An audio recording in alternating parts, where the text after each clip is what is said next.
Get ready for Solomon's Porch Podcast. Hey, giving the glory to God. Yeah, you're hanging with Jason and Shawn. Get ready for Solomon's. We gotta move along. We gotta move along. So Birds of Prey. Birds of Prey. So my daughter and I went and saw it on Thursday when it opened, and surprisingly, now here we had a bad storm come through. Right. So I don't know how much that affected the attendance. I expected it to be way more packed than it was, and there was maybe 20 of us in the theater, which was really disappointing. And they did that whole thing where it's like, hey, we're going to continue to let the previews run a little bit longer than they normally do. And then we got some blank screen time, hoping for that one last person to squeak in to the show, We're desperate for attendance. That extra $8. My bottom line is that don't go into this with any kind of expectations, and you will enjoy this movie. Not that it's DC. Bad. Well, yeah, not that it's bad. It's just that if you have any expectations, then one way or the other, you're going to be disappointed because it met some and then it failed on others. So if you went in thinking that it was going to be just another continuation of Suicide Squad, and you wanted that, then you were going to be disappointed in some ways. If you were hoping that it was going to be redemption and it was going to be a totally new departure, then you were going to be happy in some ways and disappointed in other ways. I was going to say, I don't think anybody was wanting a continuation of Suicide Squad. Well, okay, but I'm just saying. I'm just saying. I mean, if you expect that it's going to be like that, then you were going to be disappointed. Will Smith is not in the film. Just know that. No, he's not. Dang it! But the acting was an area that really needed more attention, and not by Margot Robbie. Thank you. She was stellar.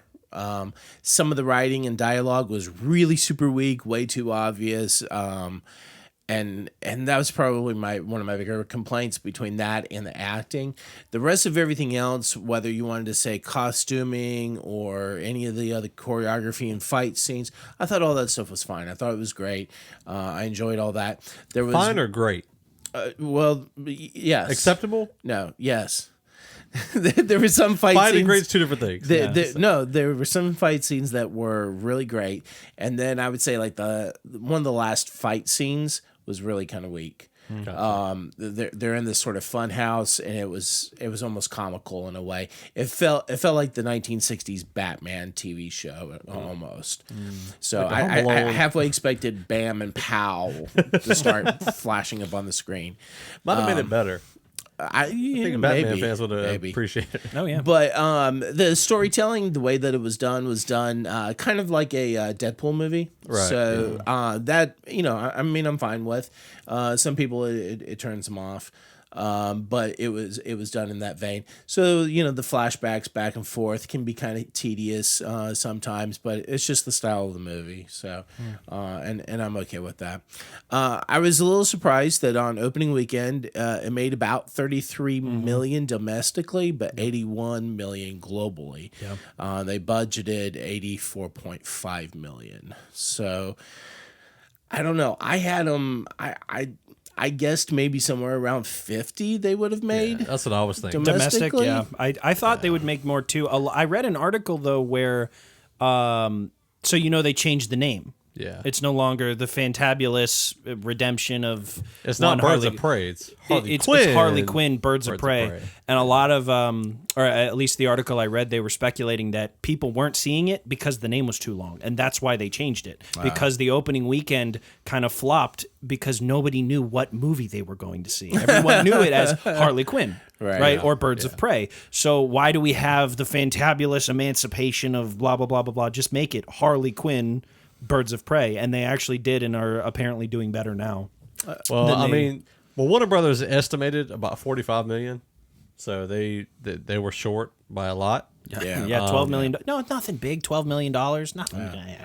So I don't know.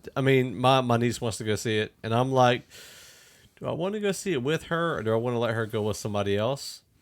I kind of want to see it, but I haven't heard one person give a good review, a solid good review. I've heard bits and pieces are okay, but that's about it. I've heard that overall it's a fun movie. Yeah. But see, like I normally when I'm by myself or when I'm looking to like really observe and you know critique a movie, I don't go to fun movies. Right. Like I think the last fun movie I went to was Aquaman. And that was because I went with some friends and they were like, dude, it'll be a good time. You don't have to think. Every boring dialogue scene is interrupted by a wall exploding and a fight scene starting. Right. So, like, I don't think I'll go see this just because it is a fun movie. This is the kind of movie that I see, I'm like, oh, that'll be interesting. And then 2 years from now, I watch on, like, TBS when it's aired on TV and I have to fast forward through all the commercials. They play it right after they play Suicide Squad. Yeah. Well, see, and I'm like, with this movie, I know I'm not really concerned about a movie or really curious about it whenever I don't care if I read spoilers. Some movies, I'm like, don't say anything at all. I'm so excited. I want them to surprise me, this, that, and the other. But this movie, I'm like, I could care less. I mean, I do want to see it. Yeah. But there's no ruining the movie for it. It's like my wife watching Star Wars. Like she don't know who anybody is. She don't care. She don't even want to watch it, actually. It's probably more like Deadpool. Like she's not going to care or whatever because she's not going to care about it. Yeah. Some of the other ones she does.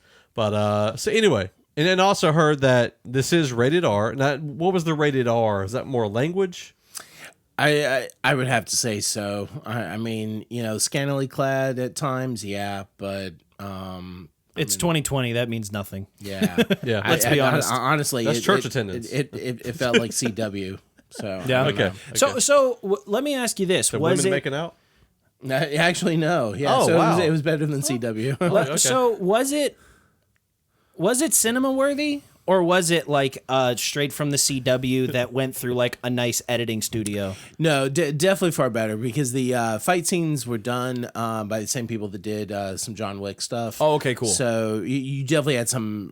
The ante was up on the fight scenes, and there were definitely some stellar fight scenes. Honestly, I would say if my daughter wasn't into it, I would have waited till Redbox. Right. I wouldn't wait till TBS, but I would have waited to Redbox. I think that's what I don't know. I'm gonna flip a coin. Or like Amazon Video, like online or something like that. I'm not paying for a movie ticket to see this, man. Yeah, I might have done like a $5 Tuesday if I was bored and had nothing else better to do, kind of thing. But gotcha. Well, see, the other thing for me is Harley's kind of a one-note character. I understand that she's very complex. I get that. But in this movie, from everything I've seen, I don't see much complexity. I see Margot Robbie being insane. Well, and actually, part of what's disappointing about the film is that insanity level is taken down a notch. Really? She's actually more humanized. Huh. Yeah. So need a relatable main character, man. if you kind of crazy, just not 100%. If you're looking for like totally nuts kind of depiction, she scales it way back. So see, but like I'll see Morbius. Because I'm interested in that. That looks super. Plus, Sinister Six. Yeah. Come on. Yeah. But if you really want to see Harley Quinn completely insane, fanatical, you need to watch the animated series on DC Universe. Yes. And that, to me, I feel like Katie Kuko does a much better job than Margot Robbie. And you actually do have some slight nudity in that too. Oh, really? I haven't seen nudity in it. There's one where she's like in the Batcave. She's I hadn't seen Batman, it. And you talking about the new one on DC Universe? Yeah. Oh, I haven't seen that. I've only seen like 4 episodes. Her underpants get hung on something, and she's hanging in the Batcave. Oh, so you see a little bit of backside. I haven't seen it yet. Yeah. So bold claim of the day: Harley Quinn should be exclusively a cartoon character. In my opinion, I agree. Okay. I think cartoons let Harley Quinn be what she's meant to be. I think any live action movie will either have to have really good CGI, which I haven't seen in a lot of DC movies, like really good CGI. Ares in Wonder Woman, never mind. Looked awful. Looked absolutely horrible. I despise Ares. All right, let's move on to some more DC.